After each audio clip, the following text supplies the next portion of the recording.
వాక్యములో నుండి మత్తయి సువార్త 10వ అధ్యాయము 24వ వచనము నుండి 33వ వచనం వరకు చదువుకొని ఒక్కొక్క వచనములో ఉన్న సంగతులను మనము ధ్యానం చేద్దాం.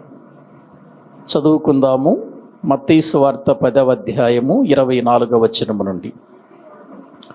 శిష్యుడు బోధకుని కంటే అధికుడు కాడు, దాసుడు యజమానుని కంటే అధికుడు కాడు. శిష్యుడు తన బోధకుని వలెను, దాసుడు తన యజమానుని వలెను ఉండిన చాలును.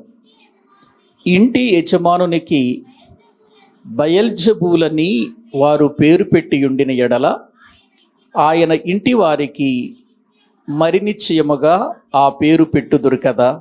కాబట్టి మీరు వారికి భయపడకుడి. మరుగైనదేదియు బయలుపరచబడకపోదు, రహస్యమైనదేదియు తెలియబడకపోదు. చీకటిలో నేను మీతో చెప్పున్నది మీరు వెలుగులో చెప్పుడి. చెవిలో మీకు చెప్పబడినది మేడల మీద ప్రకటించుడి. మరియు ఆత్మను చంపనేరక దేహమునే చంపువారికి భయపడకుడి గాని ఆత్మను దేహమును కూడా నరకములో నశింపచేయగలవానికి మిక్కిలి భయపడుడి. 2 పిచ్చుకలు కాసుకు అమ్మబడును గదా, అయినను మీ తండ్రి సెలవు లేక వాటిలో ఒకటైనను నేలను పడదు. మీ తల వెంట్రుకలన్నీయు లెక్కింపబడి ఉన్నవి గనుక మీరు భయపడకుడి. మీరు అనేకమైన పిచ్చుకల కంటే శ్రేష్ఠులు. మనుషులు ఎదుట నన్ను ఒప్పుకొనువాడెవడు? పరలోకమందున్న నా తండ్రి ఎదుట నేనును వానిని ఒప్పుకొందును. మనుషుల ఎదుట ఎవడు నన్ను ఎరుగననునో వారిని పరలోకమందున్న నా తండ్రి ఎదుట నేనును ఎరుగనందును. చాలండి. ప్రియులారా, మనం చదువుకున్నటువంటి ఈ వచనాలలో ఎన్నో సంగతులు ప్రభువు చెప్పినటువంటి ఈ మాటలలో దాగి ఉన్నాయి. ఈ మాటలు ఎందుకు చెబుతున్నాడు, ఎవరికి చెబుతున్నాడు అనంటే, తన శిష్యులను ఆయన పిలిచి వారిని అధికారమిచ్చి ఇశ్రాయేలీల మధ్యకు పంపిస్తున్నాడు. ఎలా పంపిస్తున్నాను అని చెప్పాడు? తోడేళ్ల మధ్యకు గొర్రెల వలె నేను మిమ్మల్ని పంపిస్తున్నాను అని అన్నాడు. అంటే ఇప్పుడు వీరు వెళ్ళేటువంటి ప్రజలు ఎలాంటి వారంటే తోడేళ్ళు లాంటి వారు. తోడేళ్ళు ఏం చేస్తాయో, తోడేళ్ళు ఎటువంటి ప్రమాదకరమైన పరిస్థితిని కలిగిస్తాయో గత వారంలో నేను చెప్పాను. ఇప్పుడు యేసు ప్రభువారు పంపిస్తున్నటువంటి ఆయన శిష్యులనేమో గొర్రెలతో పోల్చాడు. వారు ఏ ప్రజల మధ్యకు వెళుతున్నాడో ఆ ప్రజలనేమో దేంతో పోల్చాడు ఆయన? తోడేళ్లతో పోల్చినట్లుగా మనం చూస్తున్నాం. మీరు వారి మధ్యకు వెళతారు, నా మాటలు వారికి తెలియచేస్తారు, అప్పుడు వారు మిమ్మల్ని సహిస్తారు అని అనుకుంటున్నారా? మీ మాటలు వింటారు అని అనుకుంటున్నారా? అలా అనుకోకండి. వాళ్ళు మీ మాటలు వినరు. వారు మిమ్మల్ని హింసిస్తారు, మిమ్మల్ని బాధిస్తారు, మహాసభలకు మిమ్మలను అప్పగిస్తారు, రాజుల ఎదుట మిమ్మల్ని నిలబెడతారు, మిమ్మల్ని ఎన్నో విధాలుగా ఇబ్బందులు పెడతారు. నా మాటలు చెప్పినందుకు ప్రజలు ఇటువంటి స్వభావముతో ఉండి మిమ్మల్ని అనేక విధాలుగా ఇబ్బంది పెడతారు. అయితే మీరు ఏమాత్రము భయపడకండి. వాళ్ళు తోడేళ్ళు లాంటి స్వభావము కలిగిన వారైనా మీరు భయపడకండి. రాజుల ఎదుట నిలబెట్టిన, మహాసభలకు మిమ్మలను అప్పగించిన, మీరు ఏమి మాట్లాడాలో అది ఆ సమయంలో దేవుని ఆత్మచేతనే మీరు మాట్లాడేటట్లుగా దేవుని కార్యాన్ని మీరు చూస్తారు అని ప్రభు చెప్పినట్లుగా మనము చూస్తూ ఉంటున్నాం. కాబట్టి మీరందరూ అంతము వరకు సహించండి. అంతము వరకు సహించువాడు రక్షింపబడును అని చెప్పిన ఆ సందర్భాలన్నీ పైన మనము చూస్తూ ఉంటున్నాం. ఇప్పుడు వాళ్ళని ఇంకా ప్రోత్సహిస్తూ వారిని బలపరుస్తూ ఆయన చెబుతున్న మాట ఏంటంటే, ఇప్పుడు చదవండి 24వ వచనం. శిష్యుడు బోధకుని కంటే అధికుడు కాడు, దాసుడు యజమానుని కంటే అధికుడు కాడు. శిష్యుడు తన బోధకుని వలెను, దాసుడు తన యజమానుని వలెను ఉండినా చాలును. ఇంటి యజమానునికి బయల్చెబూలని వారు పేరు పెట్టి ఉండిన ఎడల ఆయన ఇంటి వారికి మరి నిశ్చయముగా ఆ పేరు పెట్టుదురు కదా. చాలండి. యేసుక్రీస్తు ప్రభువారు మాట్లాడుతూ తన శిష్యులతో ఏం చెబుతున్నాడంటే, శిష్యుడు బోధకుని కంటే అధికుడు కాడు, దాసుడు యజమానుని కంటే అధికుడు కాడు. ఇక్కడ 2 పదాలు ప్రభు చెబుతున్నాడు.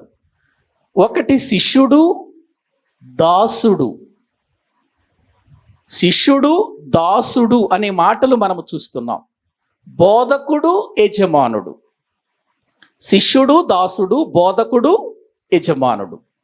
శిష్యుని కంటే బోధకుడు ఎటువంటి వాడంటే తక్కువవాడు కాదు అంటున్నాడు. అక్కడ వాక్యంలో చూస్తున్నాం. శిష్యుడు బోధకుని కంటే అధికుడు కాడు. ఎవరు ప్రియులారా శిష్యుడు, ఎవరు బోధకులు అనగానే బోధించేవారంతా బోధకులేనా? బోధించేవారంతా బోధకులేనా అంటే కాదండి. బోధ చేసే వాళ్ళంతా బోధకులైతే ఇంకా శిష్యులు ఎక్కడా? ఒక వ్యక్తి బోధకుడు కావాలంటే ముందు ఏం కావాలంటే శిష్యుడు కావాలి అని లేఖనాలు చెబుతున్నాయి.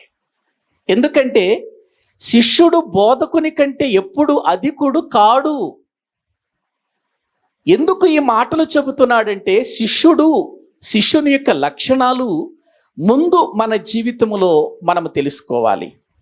ఎందుకంటే యేసు ప్రభువారు చనిపోయి సమాధి చేయబడి 3వ దినాన్న తిరిగి లేచిన తర్వాత తన శిష్యుల ఎదుట నిలబడి ఆయన చెప్పిన మాట ఏంటో తెలుసా?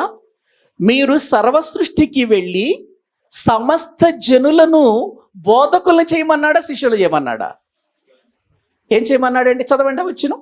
మత్తయి సువార్త 28వ అధ్యాయము 19వ వచనాన్ని మనము చదువుకుందాం. మత్తయి సువార్త 28వ అధ్యాయము 19వ వచనం. కాబట్టి మీరు వెళ్ళి సమస్త జనులను ఏం చేయమన్నాడు? బోధకులను చేయమన్నాడా, ముందు శిష్యులను చేయమన్నాడా? శిష్యులనుగా చేయండి అని అన్నాడు. శిష్యుడంటే ఎవరు? శిష్యుడు అంటే నేర్చుకునేవాడు. నేర్చుకునేవాడు శిష్యుడు. ఇప్పుడు యేసుక్రీస్తు ప్రభువారు సమస్త జనులను ఏం చేయమంటున్నాడు? ఆయన శిష్యుల్ని చెయ్యండి అని అంటున్నాడు. ప్రియులారా, సమస్త జనులను శిష్యులనుగా చెయ్యండి. వారికి తండ్రి యొక్కయు కుమారుని యొక్కయు పరిశుద్ధాత్మ నామము యొక్కయు బాప్తిస్మమిచ్చి నేను మీకు ఏ ఏ సంగతులను ఆజ్ఞాపించేదనో వాటన్నిటిని ఏం చేయమన్నాడు? గైకొనవలెనని వారికి బోధించండి. అంటే ఇప్పుడు ప్రభువు ఏం చెబుతున్నాడంటే, మీరు ఏం బోధిస్తారు ఆ శిష్యులకి అంటే, నేను ఏ ఏ సంగతులను చెప్పానో వాటిని గైకొండి అని చెప్పండి. అంటే వీళ్ళు చెప్పేవారైతే వినేవాళ్ళు వినాలి, గైకొనాలి. అంటే వాళ్ళు నేర్చుకుంటున్నారు, వారు తెలుసుకుంటున్నారు. వారెవరు చెప్పండి? శిష్యులు అని దేవుని వాక్యంలో చూస్తున్నాం. పోయిన యూత్ మీటింగ్లో కూడా సంఘ చరిత్రలో నేను ఈ సంగతులే చెప్పాను. శిష్యుడు, సహోదరులు, క్రైస్తవులు, ఈ మూడిటికి ఉన్న తేడా ఏంటో, ఎప్పుడు మనము శిష్యులమవుతాం, ఎప్పుడు సహోదరులమవుతాం, ఎప్పుడు క్రైస్తవులమవుతాం మనం అనేటువంటి విషయాలు నేను చెప్పాను. ప్రియులారా, ఎందుకు నేను ఈ విషయాలు చెబుతున్నానంటే, బైబిల్ గ్రంథంలో బాప్తిసం తీసుకోగానే బోధకుడా? లేదు, ఇక్కడ నిలబడి స్టేజీ మీద నిలబడి వాక్యాన్ని బోధించగానే బోధకుడా? ఎప్పుడు మనము బోధకులుగా పిలువబడకూడదు. నేను చెప్పట్లేదు, యేసుక్రీస్తు వారే చెబుతున్నాడు. చూడండి, మత్తయి సువార్త బైబిల్ గ్రంథములో 23వ అధ్యాయము 7వ వచనం చదవండి. సంత వీధులలో వందనములను మనుషుల చేత బోధకులని పిలువబడుటయు కోరుదురు, మీరైతే బోధకులని పిలవబడవద్దు. ఒక్కడే. ఎవరు? ఒక్కడే. మనకెవరు చెప్పండి బోధకుడు? ఒక్కడే మన బోధకుడు. ఏమండి? ఒక్కడే మన బోధకుడు. ఆయనే మన ప్రభువైన యేసుక్రీస్తు వారు. ఎందుకు ఆయన ఒక్కడే మనకు బోధకుడు అంటే, సంపూర్ణంగా పరలోకపు సంగతులు నేర్చుకొని వచ్చిన వాడు ఎవరు చెప్పండి? సంపూర్ణంగా తండ్రి యొద్ద పరలోకపు సంగతులన్నీ నేర్చుకొని వచ్చిన వాడెవరంటే యేసుక్రీస్తు వారు కదా. ఏవండి? అంటే ఇప్పుడు యేసుక్రీస్తు వారు కూడా నేర్చుకుని వచ్చాడా? నేర్చుకుని వచ్చాడు కదా. మరి అందుకే నా అంతట నేను ఏది బోధించటం లేదు, నా తండ్రి నాకు ఏది నేర్పాడో అదే నేను మీకు బోధిస్తున్నాను అన్నాడు. నా అంతట నేను అన్నాడు. చూసారా? అంటే బోధకుడు తనంతట తాను బోధించకూడదు, దేవుడు చెప్పిందే బోధించాలి. గ్రహించండి. ఈ రోజున క్రైస్తవ లోకములో బోధకులుగా పిలువబడుతున్న వారు చాలా మంది ఉన్నారు. కానీ వాళ్ళు దేవుడు చెప్పింది చెప్పరు. వాళ్ళ సొంత ఆలోచనలు చెబుతూ ఉంటారు, వారి సొంత తలంపులు చెబుతూ ఉంటారు, వాళ్ళు అనుకున్నది చెబుతూ ఉంటారు. అది బోధ కాదండి. అది నేర్చుకున్న విధానము కాదు ప్రియులారా. అందుకే దేవుడు తన గ్రంథంలో వ్రాయించిన మాటలలో ఆయన చెప్పింది ఏంటంటే, ముందు మీరు శిష్యులు కండి అని అన్నాడు. ఇప్పుడు శిష్యులు అంటే ఏంటి చెబుతా చూడండి మీకు. శిష్యులంటే ఏ విధంగా జీవిస్తే వాళ్ళు శిష్యులు. శిష్యులుగా పిలువబడటానికి కూడా అర్హత ఉండాలిగా. ఏవండి? శిష్యుడు అంటే ఒక గురువు దగ్గర ఏం చేసేవాడు? నేర్చుకునేవాడిని శిష్యుడు అని అంటారు. నేర్చుకోని వాడు శిష్యుడు కాలేడు. మళ్ళీ నేర్చుకోలేని వాడు శిష్యుడు కాలేడు. నేర్చుకునేవాడే శిష్యుడు. ఎందుకంటే మీరు ఆజ్ఞాపించిన సంగతులు, నేను మీకు చెప్పిన సంగతులు మీరు వారికి బోధించండి అన్నాడు. యేసు ప్రభు తన శిష్యులు పంపుతేమన్నాడు? నేను మీకే సంగతులు ఆజ్ఞాపించితునో వాటిని వారికి బోధించండి, అప్పుడు వారు ఏమవుతారు? శిష్యులుగా పిలువబడతారు అని చెప్పినట్లుగా మనం చూస్తున్నాం. కాబట్టి ఇప్పుడు చెప్పండి, మనము బోధకులమా శిష్యులమా? చెప్పాలి, అందరూ చెప్పాలి. శిష్యులం. మనం ముందు ఏం కావాలి? మనం ముందు శిష్యులము కావాలి. మనం అంటే నేర్చుకునే వారము కావాలి మనం. ఎందుకో తెలుసా అండి? నెంబర్ 1, ఒక శిష్యుడు అయితే చెయ్యవలసిన పనేంటో ముందు చూద్దామండి. యోహాను సువార్త 8వ అధ్యాయము, యోహాను సువార్త 8వ అధ్యాయము 31వ వచనం చదవండి. 8వ అధ్యాయము యోహాను సువార్త 31వ వచనం. కాబట్టి యేసు తనను నమ్మిన యూదులతో, మీరు నా వాక్యమందు నిలిచిన వారైతే నిజముగా నాకు శిష్యులయ్యుండి సత్యమును గ్రహించెదరు. అంటే నమ్మిన యూదులతో చెబుతున్నాడండి. నమ్మిన యూదులను ఇప్పుడు శిష్యులుగా చేయాలనుకుంటున్నాడు ప్రభు. గమనించండి మీరు ఈ మాటలు. నమ్మిన యూదులు అని ఉంది, అక్కడ ఉందా అండి? వ్రాయబడి ఉందా? యేసు ప్రభు నమ్మిన యూదులతో చెబుతున్నాడా, నమ్మని వారితో చెబుతున్నాడా? అంటే ఇప్పుడు నమ్మిన వారు ఏం కావాలనుకుంటున్నాడు ఆయన? శిష్యులు కావాలి. మీరు శిష్యులు కావాలి అని అంటే నా వాక్యమందు ఏం కావాలన్నాడు? నిలవాలి అన్నాడు. నా వాక్యమందు నిలిచిన వారైతే అన్నాడు. చూడండి, నా వాక్యాన్ని బోధించేవారైతే అన్నాడా, వాక్యమందు నిలిచిన వారైతే అన్నాడా? ఆ మాటలు బాగా గమనించాలి మనం. వాక్యమందు నిలవాలి.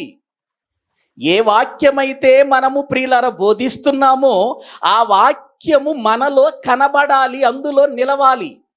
నిలవని వాడు శిష్యుడు కాలేడు. మళ్ళీ గమనించండి, అక్కడ దేవుని వాక్యములో మీరు చూస్తే 15వ అధ్యాయములో ఏమంటాడు చూడండి.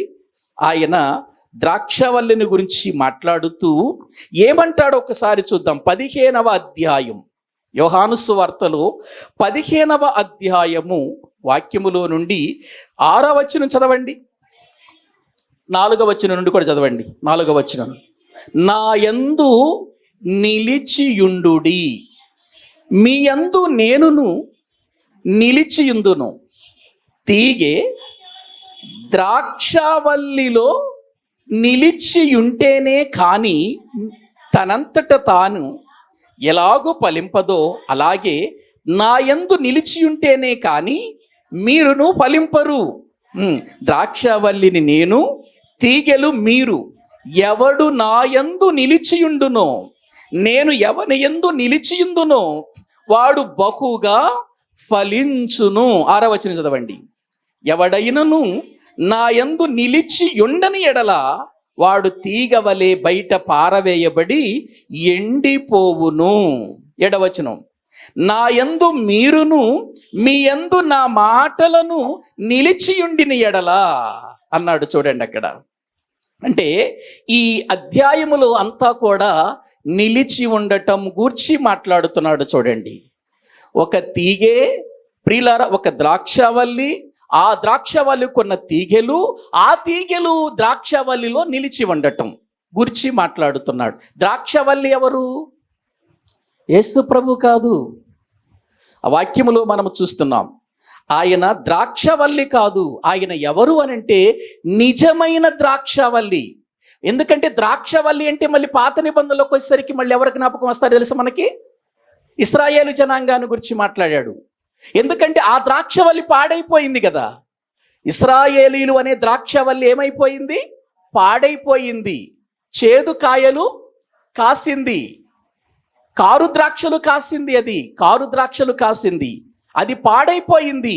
ఇప్పుడు యేసుక్రీస్తు ఏమంటున్నాడంటే నేను ద్రాక్షవల్లిని అంటలేదు ఆయన, నేను నిజమైన ద్రాక్షవల్లిని అని అంటున్నాడు. ఆ మాటలు బాగా మనం పట్టుకోవాలి. నేను నిజమైన ద్రాక్షవల్లిని.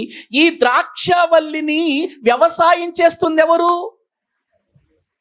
పరలోకమందున్న తండ్రి. ఇప్పుడు తండ్రి వ్యవసాయం చేస్తూ ఉంటే ద్రాక్షవల్లి నిజమైన ద్రాక్షవల్లి యేసుక్రీస్తు అయితే ఈ నిజమైన ద్రాక్షవల్లిలో ఉన్న తీగలు ఎవరండి? ఆయన శిష్యులుగా పిలువబడుతున్నవారు. ఎందుకంటే ఆయన శిష్యులతోనే చెబుతున్నాడు ఆ మాటలు. 15వ అధ్యాయం అంతా ఆయన శిష్యులతోనే చెబుతున్నాడు. మీరు నా తీగెలు అంటే నాలో నుండి వచ్చిన వారు, మీరు యేసుక్రీస్తులో నుండి వచ్చిన వారు. వచ్చిన మీరేం కావాలి అని అంటే నాలో నిలిచి ఉండాలి అని అంటాడు. నాలో నిలిచి ఉండాలి. ఏవండి, ఒక్కసారి మీరు ఆలోచించండి. ఒక ద్రాక్షవల్లి ఉంది అని అంటే ఆ ద్రాక్షవల్లిలో అనేక రకాలైనటువంటి తీగలు బయటకు వచ్చినాయి అని అంటే అన్నీ నిలిచి ఉంటాయి అనుకుంటున్నారా మీరు? ద్రాక్షవల్లిలో ఉండేటువంటి తీగలన్నీ నిలిచి ఉంటాయి అనుకుంటున్నారా? లేదండి, ఎండిపోతాయి.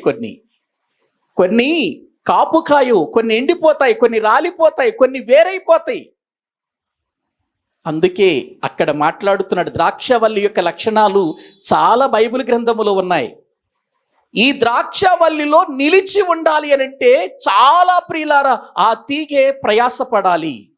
ఆ తీగ ఎలాగుండాలి అని అంటే మీరు నాయందు నిలిచి ఉండాలి అని అంటే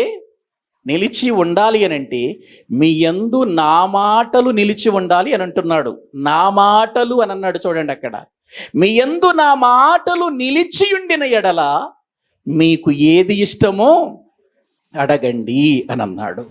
ప్రియులారా, అంటే ఇప్పుడు మనం యేసుక్రీస్తులో నిలిచి ఉండాలంటే ముందు దేంట్లో నిలిచి ఉండాలి? మనం ఆయన మాటలు, వాక్యమందు నిలిచి ఉండాలి. మీరు నా వాక్యమందు నిలిచిన వారైతే, వాక్యాన్ని చదివేవారైతే కాదు, వాక్యాన్ని బోధించేవారైతే కాదు, వాక్యమందు ఏం కావాలన్నాడు?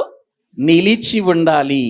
వాక్యములో నిలిచి ఉండాలి అంటే ఏ వాక్యమైతే వింటున్నామో ఆ వాక్యానుసారముగా మనము బ్రతకాలి. మీరు నా వాక్యమందు నిలిచిన వారైతే అప్పుడు మీరు నాకేమవుతారన్నాడు? శిష్యులవుతారు అని అన్నాడు. ఇప్పుడు నేను ఒక విషయాన్ని మీకు చెబుతాను. ప్రియులార, వాక్య భాగములో మనము చూడగలిగితే దేవుని వాక్యములో, అదే యోహాను సువార్తలో మనము దానికంటే ముందు మీరు లూకాసు వార్త కూడా చూడండి. లూకాసు వార్త 6వ అధ్యాయము 40వ వచనంలో ఇవే మాటలు ఉంటాయి.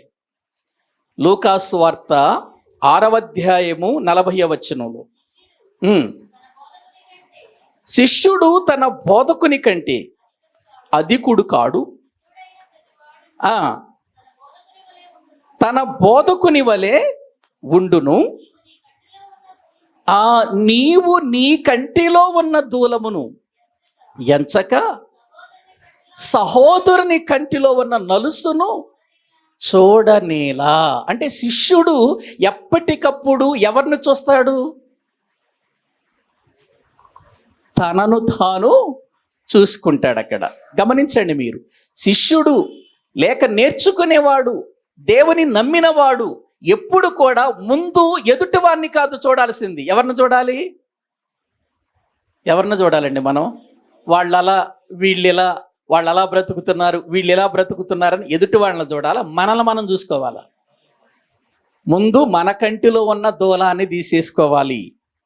గమనించండి ప్రియులారా, శిష్యుని యొక్క విధానము ఎంత అద్భుతంగా ఉంటుంది అని అంటే, ఇక్కడ వాక్యములో మనము చూస్తే, ఒకటి నేర్చుకునేవాడుగా బ్రతుకుతాడు, నేర్చుకున్న దాని ప్రకారము జీవించేవాడుగా ఉంటాడు. మరొక సంగతి చెప్పనా, ఇది నిజంగా చాలా ప్రియులారా కష్టమైన మాటే. 14వ అధ్యాయము లూకాసు వార్త 26వ అధ్యాయము చూడండి. లూకాసు వార్త 14వ అధ్యాయము 26వ వచనాన్ని 25వ వచనం నుండి చదవండి, అర్థమవుతుంది. బహు జన సమూహములు ఆయనతో కూడా వెళ్ళుచున్నప్పుడు ఆయన వారి తట్టు తిరిగి, ఎవడైనను నా యొద్దకు వచ్చి తన తండ్రిని, తల్లిని, భార్యను, పిల్లలను, అన్నదమ్ములను, అక్క చెల్లెండ్రను, తన ప్రాణమును సహా ద్వేషింపకుంటే వాడు నా శిష్యుడు కానేరడు అన్నాడు. ఇది చాలా కష్టంతో కూడిన పని కదా ఏవండి? ఇది చాలా కష్టంతో కూడిన పని అండి. శిష్యుడు అని అనిపించుకోవాలంటే ఎవరెవరిని ప్రియులారా ద్వేషించాలంటున్నాడు? నా యొద్దకు వచ్చి తన తండ్రిని, తల్లిని, భార్యను, పిల్లలను, అన్నదమ్ములను, అక్క చెల్లెండ్రను, తన ప్రాణమును సహా ద్వేషింపకుంటే అన్నాడు. ఇది సాధ్యమయ్యే పని అంటారా? ఇది సాధ్యమయ్యే పని అంటారా? ఏవండి, ఇది తీసుకుని చాలామంది మతోన్మాదులు ఏమంటున్నారంటే, మీ దేవుడు అందరినీ ద్వేషించమన్నాడండి, ప్రేమించమన్నాడు అని అంటారేంటి? ద్వేషించమన్నాడు అని అంటారు. ప్రియులారా, ఇక్కడ ద్వేషించటం అని అంటే వారిని విడిచిపెట్టటం అని కాదు, వారిని ప్రియులారా వదిలిపెట్టండి అని కాదు ఆయన ఉద్దేశం. నా యొద్దకు వచ్చిన మీరు మీ జీవితములలో మీ పిల్లలను బట్టో, నీ భార్యని బట్టో, లేకపోతే నీ తల్లిని బట్టో, నీ తండ్రిని బట్టో మళ్ళీ తిరిగి నన్ను విడిచి నువ్వేం చేయకూడదు? లోకంలోనికి వాళ్ళని బట్టి వెళ్ళిపోకూడదు. అటువంటి పరిస్థితికి వెళ్ళిపోకూడదు. నీవు చివరికి నీ ప్రాణము పోయినా సరే నాతోనే నీవు అంటుకట్టబడిన వ్యక్తిగా ఉండిపోవాలి. అది దేవుని ఉద్దేశం. అక్కడ దేవుని ప్రణాళిక అది. ద్వేషించమంటే ద్వేషించమని కాదు. అలాగనుకుంటే ఇంకా భార్య ఎందుకు, తల్లిదండ్రులు ఎందుకు, పిల్లలు ఎందుకు, ఇంకా ఇవన్నీ ఎందుకు? ఏవండి, అటువంటి దేవుడు మీ భార్యలను ప్రేమించండి అని చెబుతాడా? చెప్పలేదా? మీ భార్యలను ప్రేమించండి అన్నాడు. మీ పిల్లలను ప్రభు యొక్క శిక్షలో, బోధలో పెంచమన్నాడు. ఏవండి, నీ తల్లిని, నీ తండ్రిని ఏం చేయమన్నాడు? సన్మానించమన్నాడు. మరి ఆ మాటలు చెప్పిన వాడు ఇక్కడ ద్వేషించమంటే వాళ్ళని వదిలిపెట్టేయమని అర్థం కాదు కదా ప్రియులారా. దాని ఉద్దేశం ఏంటంటే, మీరు నా దగ్గరకు వచ్చినప్పుడు, నాలో నిలిచి ఉన్నప్పుడు, నా మాటలు వింటున్నప్పుడు, వీరి వలన ఇబ్బందులు కలిగినప్పుడు నన్ను విడిచిపెట్టి వెళ్ళకూడదు. నీవు నా మాటలను విడిచిపెట్టి వెళ్ళకూడదు. మీకు అర్థమవటానికి ఒక విషయాన్ని చెబుతానండి.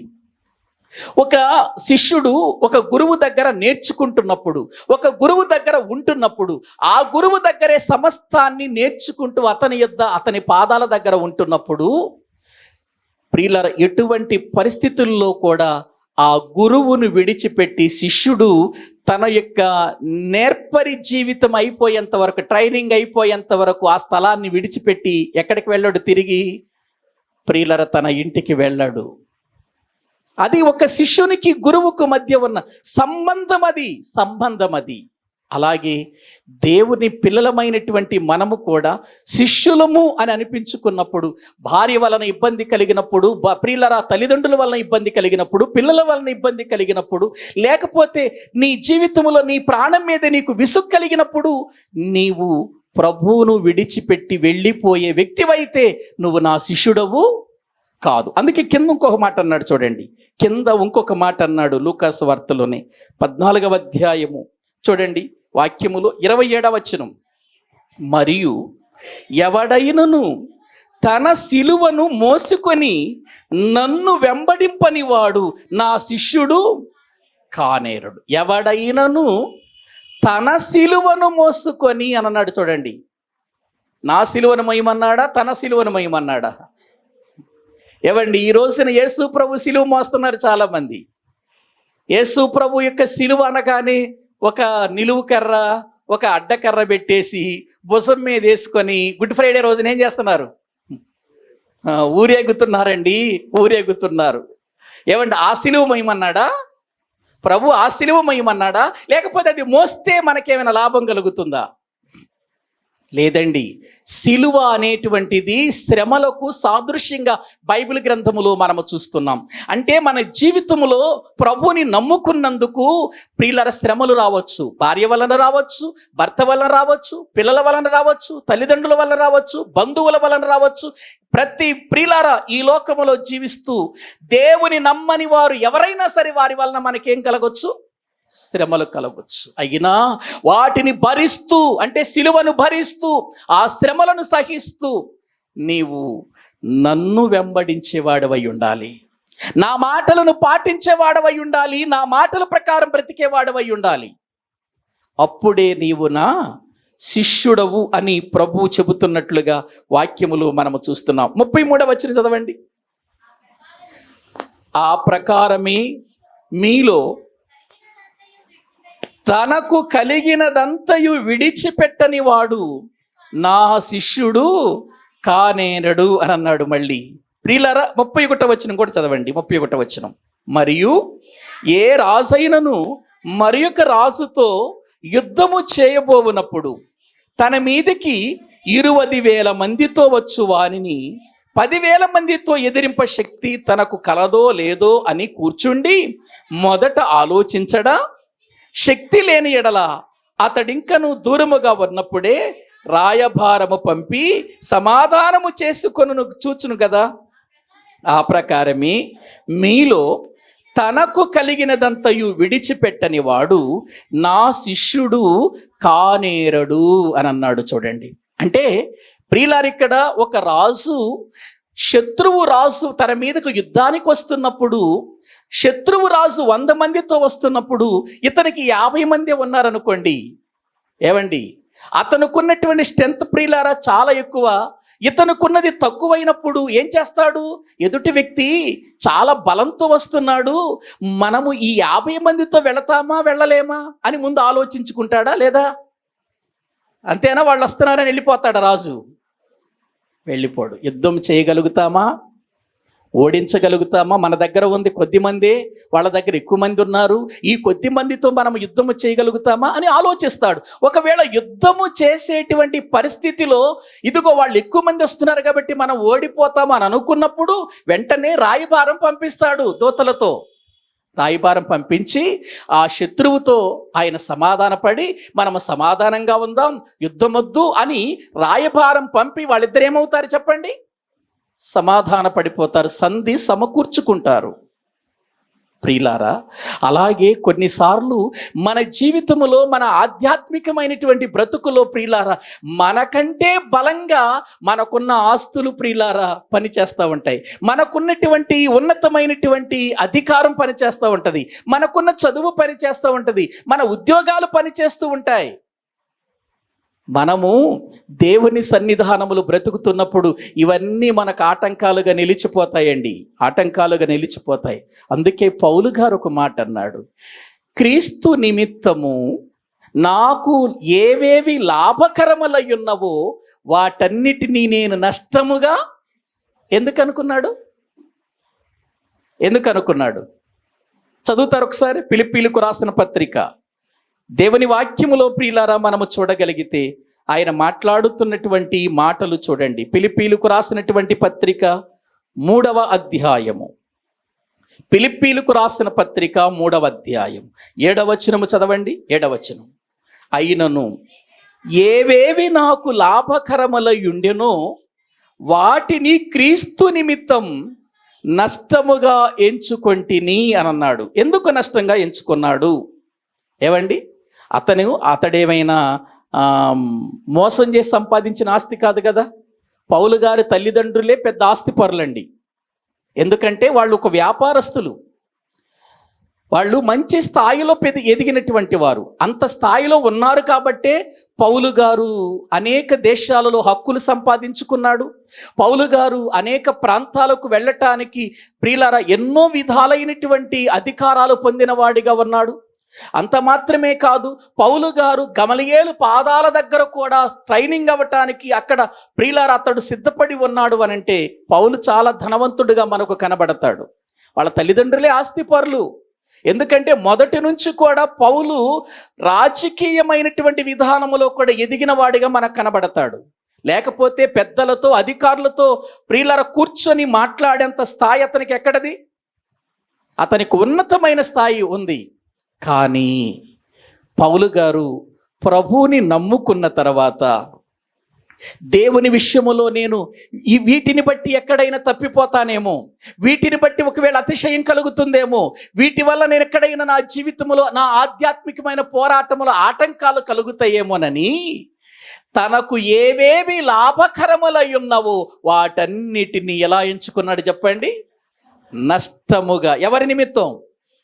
క్రీస్తు నిమిత్తం.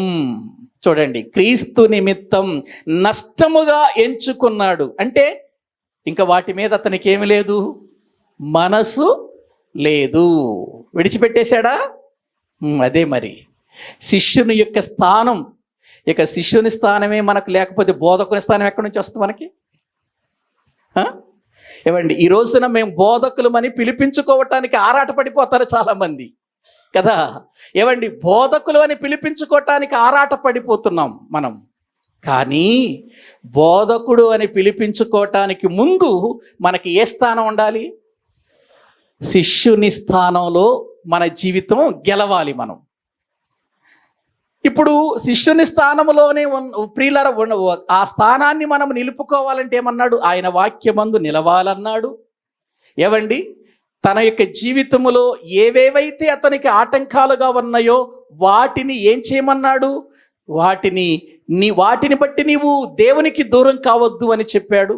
శ్రమలు కలిగినప్పుడు, బాధలు కలిగినప్పుడు, వేదన కలిగినప్పుడు ఇదిగో వాటిని సహిస్తూ తన సిలువను మోసుకొని నన్ను వెంబడించాలి, అప్పుడే వాడు ఏమవుతాడన్నాడు? నా శిష్యుడు అవుతాడు అని అన్నాడు. తనకు కలిగినటువంటి సమస్తమును విడిచిపెట్టని వాడు నాకు శిష్యుడు కానేరడు అన్నాడు. మనందరికీ తెలుసు కదా, ఒక రోజున ఒక ధనవంతుడు, చాలా ప్రియులారా అధికారము కలిగినటువంటి వాడు, యవనస్తుడు యేసు ప్రభు దగ్గరకు వచ్చి ఏమంటాడంటే, ప్రభువా, నిత్య జీవమునకు వారసునగుటకు నేనేమి చెయ్యాలి అని అంటాడు. అప్పుడు ప్రభు ఏమంటాడు? నిత్య జీవమునకు వారసుడు కావటానికి నేనేం చెయ్యాలి అని అన్నప్పుడు ఏమంటాడు ప్రభు? నీ వెళ్ళి ఆజ్ఞలను గైకోను అని అంటాడు. అదేంటి, మొదటి నుంచి నేను బాల్యము నుండే వాటిని ఏం చేస్తున్నాను అంటాడు. నిజంగా చాలా గొప్ప వ్యక్తి ఆ వ్యక్తి. మనం ఆ వ్యక్తిని తీసేయకూడదు. చాలా గొప్ప వ్యక్తి. బాల్యము నుండి వాటిని నేనేం చేస్తున్నాను? అనుసరించుచున్నాను అని అన్నాడు. ఏంటి? నీ తల్లిని నీ తండ్రిని సన్మానించుము, నరహత్య చేయవద్దు, నిన్ను వలె నీ పొరుగువానిని ప్రేమించుము. ఇవన్నీ అతడు అనుసరిస్తున్నాడా? అనుసరిస్తున్నాడంటే మనకంటే గొప్పోడా కాదా? గొప్పోడే కదా. అనుసరిస్తూనే ఉన్నాను అని అన్నప్పుడు ప్రభు ఏమన్నాడు తెలుసా? అయితే నీకొకటి కొదువుగా ఉన్నది, నీకు కలిగినదంతయు అమ్మి 10 బేదలకిచ్చి నన్ను వెంబడించు అన్నాడు. ఆ మాటకు అతడు మిక్కిలి వ్యసనపడుచు ఇంటికి వెళ్ళిపోయాడా? స్థానం సంపాదించుకున్నాడా? మరి నిత్య జీవానికి వెళ్ళాలని కోరికుంది, నిత్య జీవానికి వెళ్ళాలని ఆశ ఉంది, నిత్య జీవానికి వెళ్ళాలని తలంపు ఉంది, మంచిదే. కానీ దానిని అతడు సంపాదించుకోవాలని వచ్చాడు, కానీ సంపాదించుకోవటానికి ఎంత ప్రొసీజర్ ఉంటుందా అనే సంగతి అతనికి అర్థము కాలేదు. ఏముంది అనుకున్నాడు, వచ్చాడు. కానీ నిత్య జీవం పొందాలనే మంచి ఆశతో వచ్చాడు, కానీ నిత్య జీవానికి అర్హత లేకుండానే తిరిగి వెళ్ళిపోయాడు. ఒక ప్రశ్నగా మిగిలిపోయాడు. అంటే ఇప్పుడు అతడు ప్రభువుని వెంబడించటానికి అతనికి ఆటంకం ఏముంది చెప్పండి? మిక్కిలి ఆస్తి. అంటే ఇతనికి దేవుని మీద ప్రేమ ఉంది. ఇంకా దేని మీద ఉంది? దేవుని కంటే ఎక్కువగా దేని మీద ప్రేమ ఉంది? ఆస్తి మీద కూడా ప్రేమ ఉంది. ప్రియులారా, దేవుని ఉద్దేశం ఏంటంటే మనకు ఆస్తి ఉండకూడదు, లేకపోతే మనకు డబ్బు ఉండకూడదు, లేకపోతే మనకు ఇల్లు ఉండకూడదని కాదు దేవుని ఉద్దేశం. దేవుని కంటే ఎక్కువగా వాటిని మనం ఏం చేయకూడదు? ప్రేమించకూడదు. వాటి మీద మన మనసు నిలపకూడదు. వాటి మీద మనకు ఆపేక్ష అసలు ఉండకూడదు. ఎందుకంటే ధనాపేక్ష సమస్తమైన కీడులకు మూలము అని అన్నాడు.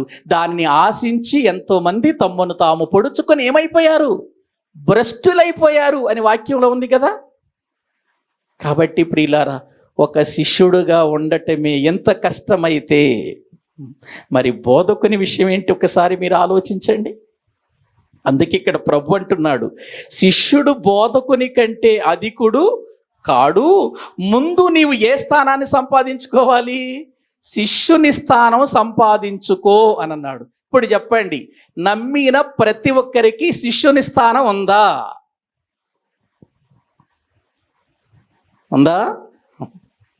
లోకములు అన్నిటికంటే ఎక్కువగా మొదటి స్థానము దేవునికి ఇచ్చి ఆయన్నే ప్రేమించగలుగుతున్నామా? అన్నిటికంటే ఎక్కువగా ప్రభువుకే మొదటి స్థానం ఇచ్చి మనం ప్రేమించగలుగుతున్నామా? లేదండి, లేదు. ప్రార్థన చేసేటప్పుడు మనం ఏం చేస్తామంటే, ప్రభువా క్రీస్తు యేసును పోలిన జీవితం నాకు కూడా పెట్టు అని అంటాం కదా. క్రీస్తును పోలినట్లుగా నేను నడుచుకొనుచున్నానని పౌలు అన్నాడు. కాబట్టి నేను కూడా ఎవరిని పోలి నడుచుకుంటాను? క్రీస్తును పోలి నడుచుకుంటున్నాము అని అంటే, ప్రియులారా ఒక్కసారి మీరు ఆలోచించండి, మొదటి స్థానమే లేదు అసలు మనకి. ఎక్కడుందని మనం క్రీస్తును పోలి నడుచుకుంటాం? యేసు క్రీస్తు వారు మొట్టమొదటిగా ఆయన ఏ స్థానమును విడిచిపెట్టి వచ్చాడు ముందు చూడండి. దేవుని వాక్యములో ఫిలిప్పీలకు రాసిన పత్రిక, ఫిలిప్పీలకు రాసినటువంటి పత్రిక దేవుని వాక్యాన్ని మనము చూడగలిగితే 2వ అధ్యాయము 5వ వచనము నుండి చదవండి. క్రీస్తు యేసునకు కలిగిన ఈ మనస్సును, ఏ మనసు? ఇదిగో ఈ మనసు చెబుతున్నాడు, వినండి. ఏ మనసు? ఆయన దేవుని స్వరూపము కలిగిన వాడయ్యుండి దేవునితో సమానముగా ఉండుట. చూడండి, ఎవరితో సమానముగా? తండ్రి అయిన దేవునితో సమానముగా ఉండటం భాగ్యమా కాదా? ఎంత గొప్ప భాగ్యమో! దేవునితో సమానునిగా ఉండటం విడిచిపెట్టకూడని భాగ్యము అని అనుకోలేదట. నేను విడిచిపెట్టను, ఇక్కడే ఉంటా, నా స్థానాన్ని నేను పోగొట్టుకొని అనుకోలేదట. చదవండి. మనుషుల పోలికగా పుట్టి ఏం ధరించుకున్నాడు? బోధకుని రూపమా, దాసుని రూపమా? ఏమండి, ఏ రూపం దాల్చుకుని వచ్చాడండి? మనుషుల పోలికగా పుట్టాడు. దాసుని ఇప్పుడు అక్కడ ఇందాక మనం చదువుకున్నాం కదా, దాసుడు యజమానుని కంటే అధికుడు కాడు. అది తర్వాత చెప్పుకుందాం, మనం ఆ సబ్జెక్ట్ మనం తర్వాత చెప్పుకుందాం. ఇప్పుడు మనం చెప్పుకుంటుంది ఏంటంటే, శిష్యుడు బోధకుని కంటే అధికుడు కాదు అనే మాటను గురించి చెప్పుకుంటాం కదా. దాసుని స్వరూపము కలిగిన ధరించుకొని తన్ను తానే రిక్తునిగా చేసుకొనెను. రిక్తుడు అని అంటే ఏంటి? అస్సలు ఏమీ లేనివాడంతే. ఏమీ లేనివాడు, అన్నీ ఉన్నవాడు ఏమీ లేనివాడైపోయాడంతే.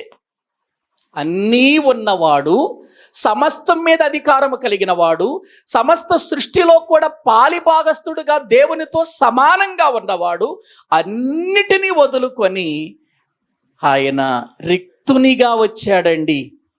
ఇప్పుడు చెప్పండి, ఇది క్రీస్తు యేసునకు కలిగిన మనసు. ఈ మనసు మీరును కలిగి ఉండండి అన్నాడుగా. మరి ఉందా? ఎక్కడుంది? లేదండి. మరి ఏంటండి, మనం ఏదో పెద్ద వాక్యం ఎరిగిన వాళ్ళలాగా, వాక్యంలో తెలిసిన వాళ్ళ, నాకంటే ఇంక తెలిసిన వాళ్ళు లేరన్నట్టుగా ఫీల్ అయిపోతామేంటి మనం? అసలు ఈ స్థానంలో మొదటి మాటకే మనకేం లేదు అర్హత ఇంకా మనం సంపాదించుకోలేదు. మరి క్రీస్తును పోలిన జీవితం అంటే ఇంక చూడండి, ఇంకేమంటాడు? ఆయన తన్ను తాను రిక్తునిగా చేసుకొనెను, మరియు ఆకారమందు ఎలా కనపడ్డాడు చెప్పండి? మనుషుడుగా కనపడ్డాడు ఆకారమందు. కానీ ఆకారమందు మనుషుడుగా కనపడ్డాడు, కానీ మనుషుడు ఆయన కాదండి, దైవ కుమారుడు. మనుషునిగా కనబడి మరణము పొందునంతగా, అనగా శిలువ మరణము పొందునంతగా ఏం చూపాడు? విధేయత. ఎంత విధేయత చూపించాడు? మరణము పొందునంతగా విధేయత చూపించడం ఏంటి? శిలువ మరణము పొందునంతగా విధేయత చూపించటం ఏంటి? అంత అధికారము కలిగిన వాడైన తన్ను తాను తండ్రి చిత్తాన్ని నెరవేర్చటానికి, బలైపోవటానికి తన్ను తాను ఏమైపోయాడు చెప్పండి? విధేయుడుగా మారిపోయాడు. ఏవండి, ఈ విధేయత ఎట్లా వచ్చిందనుకుంటున్నారు ఆయనకి? ఈ విధేయత ఎలా వచ్చిందనుకుంటున్నారు? చూడండి, అది కూడా చూద్దాం. బైబిల్ గ్రంథమే మనకు ఆధారం కదా. హెబ్రీయులకు రాసిన పత్రిక, ఆ విధేయత ఎట్లా వచ్చిందో చూద్దాం. హెబ్రీయులకు రాసినటువంటి పత్రిక దేవుని వాక్యములో 5వ అధ్యాయము 8వ వచనం చదవండి. ఆయన కుమారుడయుండియు తాను పొందిన శ్రమల వలన. ఇప్పుడు చెప్పండి, యేసు ప్రభుకి విధేయత అంటే ఎట్లా వచ్చింది? అంటే విధేయత పొందటానికి ఆయన ముందేం పొందాడు? ఏమి శ్రమలు పొందాడండి. శ్రమల వలన ఏమి నేర్చుకున్నాడు ఆయన? విధేయత నేర్చుకున్నాడు. ఎంత విధేయత? మరణము పొందునంత, అంటే శిలువ మరణము పొందునంతగా ఆయన విధేయత నేర్చుకొనిన వాడిగా మనము చూస్తున్నాం. విధేయత కలిగిన వాడై ప్రియుల తన్ను తాను తగ్గించుకున్నాడా, హెచ్చించుకున్నాడా? హెచ్చించుకున్నాడండి. ఆయన భూమి మీద ఉన్నంత వరకు ఆయనకు దేవునితో సమానమైనటువంటి ప్రియులార భాగ్యము కలిగిన స్థానాన్ని విడిచిపెట్టి వచ్చి భూమి మీద తగ్గించుకున్నాడా, హెచ్చించుకున్నాడా? ఒక మాటలో చెప్పాలంటే ఈ సర్వ సృష్టికి అధికారము పరలోకమందు తండ్రి తర్వాత ఎవరదండి? ప్రభుదే కదండి. అధికారం అంతా అయిందే కదా. ఈ సకల సృష్టి మీద కానివ్వండి, ఈ సకల జనుల మీద కానివ్వండి, ఈ విశ్వం మీద కానివ్వండి, పరలోకమందును భూమి యందును భూమి క్రింద ఉన్న నీళ్ల యందును సమస్త అధికారము ఎవరికి ఉంది చెప్పండి? ఎవరికి ఇచ్చాడు? తండ్రి తన కుమారునికి ఇచ్చాడు కదా. ఇంత అధికారము కలిగిన వాడు ఎవరైనా ఆయన కొడుతుంటే అగ్నితో కాలిపోవునుగా కంటే కాలిపోడాడు. ఆయన హింసిస్తూ ఉంటే వీళ్ళందరూ ఒకేసారి నాశనం అయిపోవునుగా కంటే నాశనం అయిపోరు. మనం ఎప్పుడైనా ఎవరైనా మనల్ని తిడుతూ ఉంటే, మనల్ని బాగా హింసిస్తూ ఉంటే వీళ్ళు ఎప్పుడు నాశనం అయిపోతారు అనుకుంటాం మనం కదా. ఎప్పుడు నాశనం అయిపోతుందో ఈమె, ఎప్పుడు నాశనం అయిపోతుందో వీడంటాం. మనం ఒకవేళ అలా అనుకున్న మాటకి ఒకవేళ దేవుడు అధికారం ఇస్తే అసలు మనల్ని ఆపుతారా? మనం అనగానే జరిగిపోయింది అనుకో. ప్రియులారా, అంతకంటే గొప్ప అధికారము కలిగిన వాడయుండియు విధేయత నేర్చుకొని ఆయన శిలువ మరణము పొందునంతగా తనను తాను ఏం చేసుకున్నాడు? తగ్గించుకొని. చదవండి.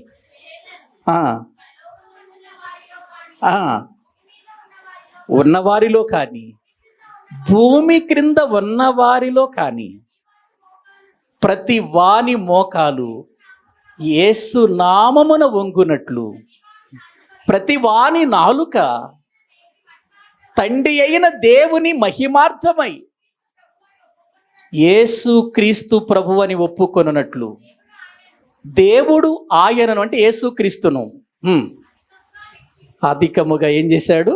తగ్గించుకున్నాడు. దేవుడు ఏం చేశాడు? ఆయన్ని హెచ్చించాడు. తనను తాను తగ్గించుకొనువాడు ఏం చేయబడతాడు? హెచ్చింపబడతాడు అని వ్రాయబడింది కదా. మరి క్రీస్తును పోలిన జీవితం నాకు ఇవ్వు ప్రభు అని పౌలు గారు అన్నాడు. పౌలు గారు పొందాడు అది. పౌలు గారి జీవితంలో అనుభవించాడు అవన్నీ. శ్రమలు వచ్చినాయా? విధేయత చూపించాడా? తనకున్న అధికారాన్ని విడిచిపెట్టేశాడా? స్థానాన్ని విడిచిపెట్టేశాడా? తనకు లాభకరములైనవన్నీ సమస్తాన్ని అతడు పెంటతో సమానంగా ఎంచుకొని నష్టపోయాడా? మరి యేసుక్రీస్తు లక్షణాలు పౌలు గారిలో ఉన్నాయా? ఉన్నాయా లేవా? ఉన్నాయి. మరి మనలో ఉన్నాయా? మరి క్రీస్తుని పోలి నడుచుకున్నాం అంటామేంటి మనం? ఆలోచించారా? అందుకే ప్రభువారు మాట్లాడుతూ శిష్యుడు బోధకుని కంటే ఎప్పుడూ అధికారి కాదు, నేర్చుకునేటువంటి విధానం మనకు కావాలి. ఎప్పుడు మనము బోధకులమవుతాము? ఏమండి, బైబిల్ గ్రంథములో చెప్పాడు బోధకులు కండి అన్నాడు. బోధకులు కండి అన్నాడు కానీ బోధకులని పిలిపించుకోండి అనలేదు ఆయన. మీరు బాగా గమనించాలి ఆ మాటలు. ఒక్కసారి హెబ్రీలకు రాసిన పత్రిక రండి చూద్దాం. హెబ్రీలకు రాసినటువంటి పత్రిక దేవుని వాక్యములో మనము చూడగలిగితే వ్రాయబడిన మాటలు ఎంత అద్భుతంగా ఉంటాయో ప్రియులారా మనము గుర్తించవలసిన వారమై ఉంటున్నాం. వాక్యములో నుండి హెబ్రీలకు రాసినటువంటి పత్రిక, హెబ్రీలకు రాసిన పత్రిక 5వ అధ్యాయము బైబిల్ గ్రంథములో మనము చూడగలిగితే 12వ వచనము చదవండి. కాలమును బట్టి చూచితే మీరు బోధకులుగా ఉండవలసిన వారై ఉండగా దేవోక్తులలో మొదటి మూల పాఠములను ఒకడు మీకు మరలా బోధింపవలసి వచ్చెను. ఈ మాటలు మీరు జ్ఞాపకం చేసుకోండి. దేనికి చెబుతున్నాడు ఈ సంగతులు? ఈ విషయాలు ఎందుకు చెబుతున్నాడు? వీళ్ళు ఎంతకాలం చూసినా మూలపాఠాలతోనే ఉంటున్నారు, ఆ నిర్జీవ క్రియల్లోనే బ్రతుకుతున్నారు తప్ప లోతైన స్థానంలోనికి వెళ్ళటం లేదు. ఆత్మీయ స్థితిలో ఏం కావట్లేదు, వీళ్ళు బలవంతులు కావటం లేదు. కాలమును బట్టి చూచితే మీరు బోధకులుగా ఉండాలి అన్నాడా, బోధకులుగా పిలువబడాలన్నాడా? అంటే బోధకులుగా పిలువబడటం వేరు, బోధకులుగా ఉండటం వేరు. కాలమును బట్టి చూచితే ఎన్నో సంగతులు మీకు చెప్పాను కదా, ఎన్నో విషయాలు మీకు చెప్పాను కదా. ఎన్ని చెప్పినా మీరు మందులుగా ఉండి ఆ మూలపాఠాల దగ్గరే ఉంటున్నారు కానీ మీరు లోతైన అనుభవంలోనికి వెళ్ళట్లేదు. పాలు త్రాగే స్థితిలోనే ఉన్నారు కానీ మీకు అనుభవం రావట్లేదు అన్నాడు. చూడండి ఆ కింద వాక్యములో మనము చూస్తే వ్రాయబడిన మాటలు చూద్దాం.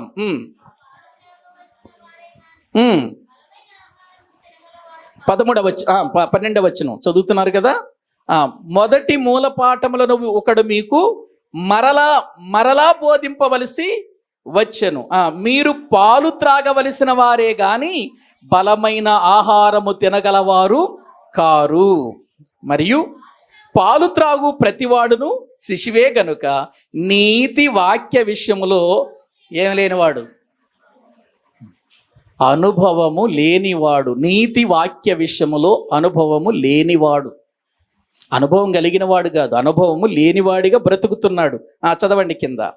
వయసు వచ్చిన వారు అభ్యాసము చేత మేలు కీడులను విమోచించుటకు సాధకము చేయబడిన, చూడండి, సాధకము చేయబడిన అంటే వాక్యము విషయంలో ఏం కావాలి? మనం సాధకము చెయ్యాలి. సాధకం అంటే నేర్చుకోవాలి, తెలుసుకోవాలి. సాధకము చేయబడిన జ్ఞానేంద్రియములు కలిగి ఉన్నారు కనుక బలమైన ఆహారము వారికే తగును. జ్ఞానేంద్రియములు అంటే చెవి, కన్ను, నాలుక, నోరు, దేహం. వీటిని జ్ఞానేంద్రియాలు అంటారు. జ్ఞానేంద్రియాలు అంటే ఏంటి? చెవి, కన్ను, నాలుక, నోరు, దేహం. ఈ జ్ఞానేంద్రియాలు మేలు కీడులను ఏం చేయాలట? వివేచించాలి అరట. దానికి సాధకం చెయ్యాలి. బలమైన ఆహారం వారికి తగును అన్నాడు. వాళ్ళ గురించి మాట్లాడుతూ అసలు నిజంగా మిమ్మల్ని చూస్తే ఎంతో నేర్చుకున్నారు, అనేకులకు మీరు చెప్పి ప్రభు యొద్దకు నడిపించవలసిన బోధ చేసి అంత స్థాయిలోకి వచ్చిన వాళ్ళు మీరు, కానీ ఎందుకు ఈ స్థితిలో ఉన్నారని వాళ్ళకి ఆ సంగతి చెబుతున్నాడు పౌలు గారు. ఇంకొక మాట కూడా అన్నాడు తెలుసా? బైబిల్ గ్రంథంలో యాకోబు పత్రిక 3వ అధ్యాయము 1వ వచనం చదవండి. నా సహోదరులారా, బోధకులమైన మనము మరీ కఠినమైన తీర్పు పొందుదమని తెలుసుకొని మీలో అనేకులు బోధకులు కాకుండుడి. కారణం ఏంటంటే అనేక విషయములలో మనమందరము తప్పిపోవచ్చున్నాము. ఎవడైనను మాట యందు తప్పని ఎడల అటివాడు లోపము లేనివాడై తన సర్వ శరీరమును స్వాధీనమందుంచుకొన శక్తి గలవాడు కావాలి. సర్వ శరీరము మన స్వాధీనంలో ఉండాలి, దాని స్వాధీనంలోకి మనం వెళ్ళకూడదు. ప్రియులారా, అందుకే మీలో అనేకులు ఏం కావద్దన్నాడు? బోధకులు కావద్దన్నాడు. అంటే అర్థం ఏంటి? బోధకులు కావద్దు అన్నాడంటే అర్థం ఏంటి? తప్పిపోతూ మీరు బోధ చేసే స్థాయికి వెళ్ళకండి. మీరు చాలా మంది తప్పిపోతున్నారు, బోధ చేస్తున్నారు కానీ బోధ ప్రకారం ఏం చేయట్లేదు, మీరు నడవటం లేదు, తప్పిపోతున్నారు. మీరు మాటలో తప్పిపోతున్నారు, మీ శరీరం మీ స్వాధీనంలో ఉంచుకోవట్లేదు. బోధించడానికైతే బోధిస్తున్నారు కానీ మీ స్వాధీనంలో ఉంచుకోవట్లేదు దాన్ని. కాబట్టి మీరు మరీ కఠినమైన తీర్పు ఉంది బోధించేవాడికి, కాబట్టి మీరు బోధకులు కాకండి అన్నాడు. అంతేనా? బోధకులని పిలవబడండి అన్నాడు అక్కడ. ఏవండి? కాబట్టి ప్రియులారా, శిష్యుడుగా మనం బ్రతకటమే మనకు మేలు కానీ బోధకుడని పిలిపించుకొనుట మనకు మేలు కాదండి. గ్రహించారా? కొంతమంది పిలుచుకోవటానికి ఇష్టపడతారు. రెవరెండ్ అని, బిషప్ అని, అపోస్తులు అని కదా. ఈ రోజున రకరకాలు, అసలు ఆ పేరు పెట్టకపోతే ఇక వాళ్ళు మీటింగులు కూడా రారు తెలుసా. వాళ్ళ పేరు ముందు కనుక ఈ మాటలు చెప్పకపోతే, లేదా ఒకవేళ స్టేజి మీదకి పిలిచేటప్పుడైనా ప్రపంచ ప్రఖ్యాతిగాంచినటువంటి బోధకుడు, అపోస్తులుడు, రెవరెండ్ ఈ మాటలు పలకకపోతే వాళ్ళు వచ్చి ఏం చెప్పలేరు? వాక్యం చెప్పరు వీళ్ళు. ప్రియులారా, పేరా మనకు కావలసింది? దేవునికి కావలసింది పేరా? క్రీస్తులాగా జీవించే జీవితమా? ఏం కావాలి మనకు? ఒక్కసారి ఆలోచించండి. బోధకుడు అని పిలవబడటానికి యేసుక్రీస్తు ఒక్కడే సరిపోయినవాడు. ఆలోచించండి ప్రియులారా. కాబట్టి ప్రియమైన దేవుని పిల్లలారా, సరే పిలవబడేది పిలవకుండా పోయే తర్వాత పెట్టండి. అసలు మన స్థానం అసలు శిష్యుని స్థానాన్ని దాటిందా? ఇప్పటి వరకు మనం చెప్పుకున్న విషయాలను బట్టి శిష్యుడు బోధకుని కంటే అధికుడు కాదు ప్రియులారా.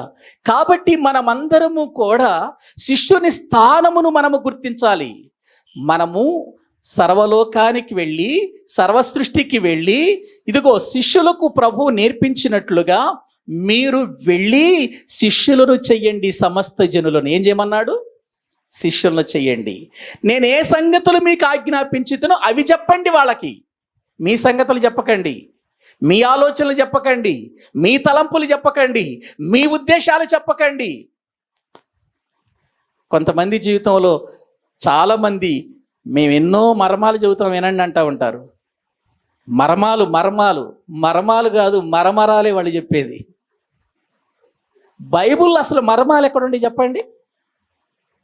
కింద ఉంది, అది వచ్చినప్పుడు నేను చెబుతాను. రహస్యమైనదేదియు బయలుపరచబడకపోదు. రహస్యాన్ని దేవుడు బయలుపరిచాడా లేదా, ఎవరి ద్వారా బయలుపరిచాడో చెబుతాను నేను తర్వాత, వినండి బాగా.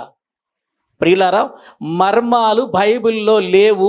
మర్మాలన్నీ ప్రభువైన యేసుక్రీస్తు వారు విడదీసి ఆయన మనకు అర్థమయ్యే రీతిలో మన కొరకు రాయించి ఇచ్చి వెళ్ళిపోయాడు ఆయన. ఇంకేంటి నువ్వు చెప్పేది మర్మం? ఉన్నదాన్నే సరైనటువంటి విధానములో చదివి ధ్యానించి సరైన విధానములో బోధించటం చేత కానీ మనకు మర్మాలా మళ్ళీ? ప్రియులారా, వద్దండి, ఆ స్థాయికి వెళ్ళొద్దండి. ప్రజలేదో మనల్ని పొగడాలని, ప్రజలేదో మనల్ని ప్రియులారా పైకెత్తాలని మనం ఎప్పుడు ఆశపడకూడదండి. మన స్థాయి ఏంటి? మనము నేర్చుకున్న దానిని రూఢి అని వాక్యమును బాగా పరిశీలించి తెలుసుకొని దానిని మనం ఇతరులకు బోధించినప్పుడు ప్రియులారా, అది వాళ్ళు విన్నప్పుడు వాళ్ళు కూడా శిష్యులుగా మారటానికి అవకాశం ఉంటుంది. కాబట్టి మన స్థానం ఏంటి ఈ భూమి మీద అంటే, మొట్టమొదటిగా శిష్యుని స్థానము దాటిన తర్వాతే ప్రియులారా మన జీవిత విధానములో గొప్ప మార్పులు కలుగుతాయి. తర్వాత దాసుని కంటే దాసుడు యజమానుని కంటే అధికుడు కాదు. ఇది నేను వచ్చే వారం చెబుతాను మీకు, చాలా జాగ్రత్తగా వినండి. కాబట్టి దేవుని సన్నిధానములో మనమందరము కూడా శిష్యులుగా నేర్చుకోవటానికి ఇష్టపడదాం. నేను ఒక విషయం చెప్పనా? నేర్చుకోవాలని ఆశ కలిగిన వాడు, నేర్చుకోవాలనే మనసు కలిగిన వాడు బైబిల్లో అనేక సంగతులను తెలుసుకుంటాడు. దేవుడు కూడా వానికే తెలియచేస్తాడు. బైబిల్లో వ్రాయబడిన సంగతులు ప్రియులారా, అవన్నీ ఆలోచించండి. శిష్యులు ఎక్కడ కూడా వారి జీవితాల్లో, వారి బ్రతుకులలో 3.5 సంవత్సరాలు ఆయనతో తిరిగారు. తిరిగిన వీళ్ళంతా ఎక్కడ కూడా మేము ఒక స్థాయి కలిగిన వాళ్ళమని అతిశయించలేదు. ఎందుకు అతిశయించలేదు అంటే ప్రభువు చెప్పాడు, మీలో మీరు నేను గొప్పవాడనని మీరు అనుకోకండి. గొప్పవాడైన వాడు ముందు ఏం చెయ్యాలన్నాడు? పరిచర్య చెయ్యాలన్నాడు. పరిచారం దగ్గర నుంచి రావాలి నువ్వు గొప్పవాడు కావాలంటే. అది లేకుండా మనము పిలవబడటానికి కాదు, వాక్యాన్ని చేయటానికి, వాక్యానుసారముగా జీవించటానికి, వాక్యమందు నిలిచి బ్రతకటానికి మన బ్రతుకులు ఉండాలి. ప్రియులారా గమనించండి. కాబట్టి ఎవరో మనల్ని పిలుస్తున్నారని మనం పొంగిపోవలసిన అవసరం లేదు. అసలు అలా పిలిపించుకోవటానికి మనం ఎప్పుడు కూడా తొందరపడకూడదు. నన్ను అలా పిలవండి, నన్ను ఎలా పిలవండి, నా స్థానం అది, నా స్థానం ఇది అని మనం చెప్పుకోవటానికి అసలు అర్హతే మనకు లేదు. ప్రభువే తండ్రితో సమానుడుగా ఉండి తనను తాను తగ్గించుకొని ఈ భూమి మీద క్రిక్తునిగా వచ్చి దాసుని స్వరూపము దాల్చుకొని ప్రియులారా ఆయన అంత విధేయత కలిగిన వాడిగా ఈ భూమి మీద బ్రతికితే మనమెంతండి? ఆయనలో, ప్రభువులో మనమెంతండి? ప్రియులారా ఆప్టల్ అని చెప్పొచ్చు మనం. ప్రభువులో మనం ఎంత అని ఒక్కసారి ఆలోచిస్తే ఆప్టల్. అటువంటి మనకు ఎందుకండి హెచ్చింపులు? ఎందుకండి ప్రియులారా మన జీవితంలో గొప్పలు? ఎందుకండి మనం ఈ లోకములో ప్రియులారా ఆయన సన్నిధిలో బ్రతుకుతూ కూడా, ఆయన వాక్యం వింటూ కూడా ఎందుకండి మనకు అధికారాలు? ప్రియులారా తగ్గించుకుని ఈ భూమి మీద విధేయత కలిగిన వారమై క్రీస్తు బ్రతికినట్లుగా బ్రతకటానికి జీవితాంతము ఆయనకు మనము లోబడి, ఆయన మాటలకు లోబడి, ఆయన కొరకు బ్రతికి ఆయన ఉన్న లోకానికి వెళ్ళిపోవటానికి సిద్ధపడదాం. తలలు వంచండి, ప్రార్థన చేసుకుందాం. తలలు వంచండి, ప్రభు సన్నిధిలో ప్రార్థన చేసుకుందాం. ప్రభువా, నీ మాటలు ఎంత ఉన్నతమైనవి నాయన. తండ్రి, ఒకవేళ ఎక్కడైనా హెచ్చించుకునే స్వభావం మాలో కనబడుతుందేమో తండ్రి, అది వాక్య సంబంధమైనది కాదని, కేవలం మేము తీగెలుగా ఈ లోకములో బ్రతకవలసిన వారమై ఉన్నామని, తీగె ద్రాక్ష వల్లిలో అంటుకట్టబడి అందులో నుండి వచ్చిన సారాన్ని తీసుకుని ఎలా ఫలిస్తుందో, మా ద్రాక్షవల్లి, నిజమైన ద్రాక్షవల్లి క్రీస్తు అయినప్పుడు తండ్రి, ఆ నిజమైన ద్రాక్షవల్లిలో మేము నిలిచి ఉండి విధేయత కలిగిన వారమై శిష్యుని స్థానమును కలిగి ఈ లోకమందు మీకు మహిమ తెచ్చేవారిగా మమ్మల్ని చేయండి ప్రభు అని మనలను మనము దేవునికి అప్పగించుకొని ప్రార్థన చేసుకుందాం. పరిశుద్ధుడైన తండ్రి, ప్రేమ కలిగిన ప్రభువా, మీకు వందనాలు. ఈ సమయములో నీ వాక్యములో నుండి ఎన్నో సంగతులు విన్నాము తండ్రి. విన్న తర్వాత కూడా మా జీవితాలలో మార్పు లేకపోతే మేము చాలా నష్టపోతాము కనుక, నాకు నేనుగా మీ సన్నిధానములో నీ మాటలు విన్న తర్వాత క్రీస్తు యేసు ప్రభు వారిని నా ముందు పెట్టుకొని నీ సన్నిధిలో ప్రభు ఒక శిష్యునిగా ఎలా బ్రతకాలో, మా గురువుగా క్రీస్తును మా ముందు పెట్టుకుని జీవించే జీవితం మాకు మీరు పెట్టమని ప్రార్థిస్తున్నాము నాయన. మీ సన్నిధిలో మమ్మలను బలపరచండి. పరలోకమందుండి సమస్తాన్ని చూస్తున్నావయ్యా. మా హృదయాలు మీకు తెలుసు, మా జీవితాలు మీకు తెలుసు తండ్రి. ఈ లోకములో అనేక రకాలైన ప్రజల మధ్యలో మేమున్నాము నాయన. తోడేళ్ల వంటి ప్రజలు కొంతమంది అయితే తండ్రి, మేకల వంటి ప్రజలు కొంతమంది అయితే, ఎలుకబంటి నాయన స్థితిలో ఉన్న ప్రజలు కొంతమంది అయితే, నాయన సింహము లాంటి వారు నాయన, ఇదిగో రకరకాలైనటువంటి నాయన జంతువులతో పోల్చినటువంటి సందర్భాలు మీ లేఖనాల్లో చూచినట్లుగాని నేటి లోకములో కూడా అటువంటి ప్రజలు ఉన్నారయ్యా. అటువంటి ప్రజల మధ్యలో మేము నీకు ప్రభువా శిష్యులుగా, నీ ఇష్టాన్ని నెరవేర్చేవారిగా మమ్ములను ఏదైతే ప్రభు నాయన మీకంటే ఎక్కువ స్థానాన్ని మేము ఇచ్చి మా జీవితాలను కొనసాగిస్తున్నాము, అది తొలగించుకొని మొదటి స్థానాన్ని నీకిచ్చి మేము బ్రతుకున్నట్లు సహాయము చేయండి నాయన. వాటిని నష్టముగా ఎంచుకొని మీ కొరకు బ్రతుకుటకు కృప చూపమని ప్రార్థిస్తున్నాం.